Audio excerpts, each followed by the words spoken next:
Hello friends, welcome to ஆரோக்கிய சமையல்.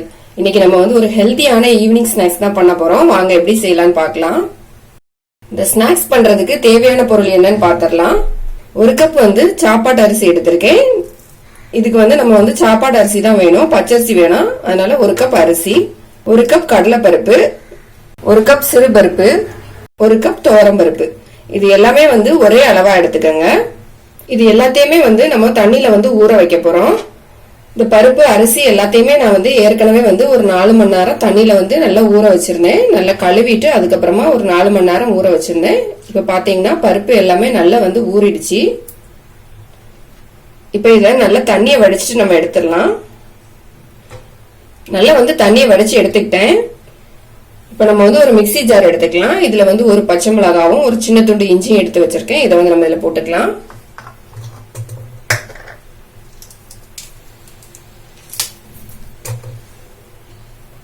இந்த ரெண்டையும் அரைச்சிட்டு வந்துடலாம்.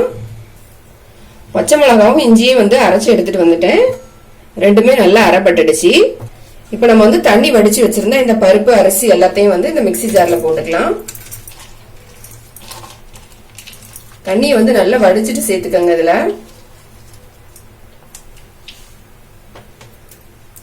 இப்ப இதையும் நம்ம அரைச்சிட்டு வந்துடலாம். இதுல நம்ம தண்ணி எதுவும் சேர்க்க போறது இல்ல. இப்ப நான் எல்லாத்தையுமே அரைச்சி எடுத்துட்டு வந்துட்டேன். பாத்தீங்கன்னா இதுல நான் தண்ணி எதுவுமே சேர்க்காம தான் அரைச்சிருக்கேன். நம்ம கையில எடுத்து பார்க்கும்போது தெரியும், கொஞ்சம் நர நரன்னு இருக்கும். இந்த அளவுக்கு தான் அரைச்சி எடுத்துருக்கணும். மிக்சிங் பவுல் எடுத்துக்கலாம். இதுல நம்ம அரைச்சி வச்சிருந்த இந்த பருப்பு அரிசி எல்லாத்தையும் இந்த பவுல்ல போட்டுக்கலாம். இது நர நரன்னு அரைச்சாதான் நல்லா இருக்கும். நம்ம சாப்பிடும் போது வாயில கடிபடணும், அப்பதான் நல்லா இருக்கும்.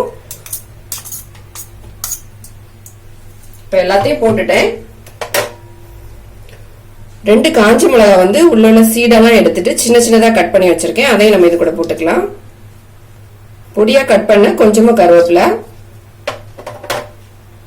பொடியா கட் பண்ண கொஞ்சமா மல்லி இலை, கொஞ்சமா பெருங்காயத்தூள் சேர்த்துக்கலாம். நம்ம இதுல பருப்பெல்லாம் சேர்த்திருக்கிறதுனால கொஞ்சமா பெருங்காயத்தூள் சேர்த்துக்கலாம்.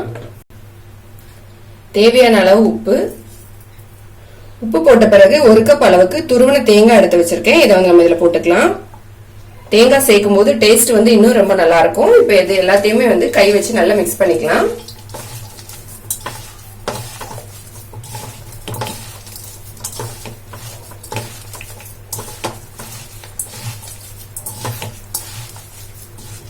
எல்லாத்தையுமே நல்லா மிக்ஸ் பண்ணி எடுத்துக்கிட்டேன். இப்ப நம்ம இதுல கொஞ்சமா மாவு எடுத்துக்கலாம். எடுத்துட்டு இந்த மாதிரி உருட்டி எடுத்துக்கலாம்.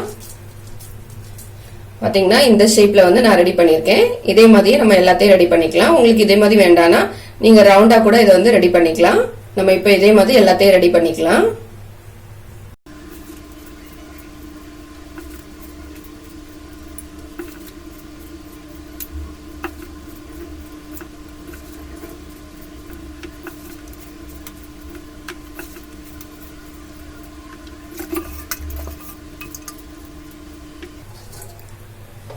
நான் எல்லாத்தையுமே இந்த ஷேப்ல ரெடி பண்ணி எடுத்துக்கிட்டேன்.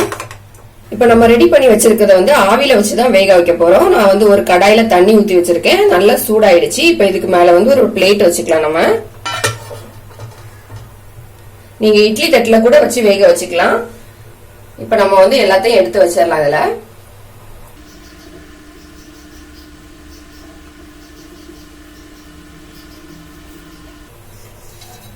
இப்ப எல்லாத்தையுமே எடுத்து வச்சுட்டேன். நம்ம மீடியமான ஃப்ளேம்ல வச்சுட்டு இதை வேக வச்சுக்கலாம். அப்பதான் நம்ம போட்டிருக்க பருப்பு அரிசி எல்லாமே நல்லா வெந்து வரும். இப்ப நம்ம இதை க்ளோஸ் பண்ணி வச்சிடலாம். நம்ம க்ளோஸ் பண்ணி வச்சு ஒரு 10 நிமிஷம் இருக்கும். நம்ம ஓபன் பண்ணிடலாம். பாத்தீங்கன்னா நல்லா வெந்துடுச்சு. நம்ம ஸ்டவ் ஆஃப் பண்ணிக்கலாம். இப்போ ஸ்டவ் ஆஃப் பண்ணிட்டு இதை எடுத்து நல்லா ஆற வச்சிடலாம்.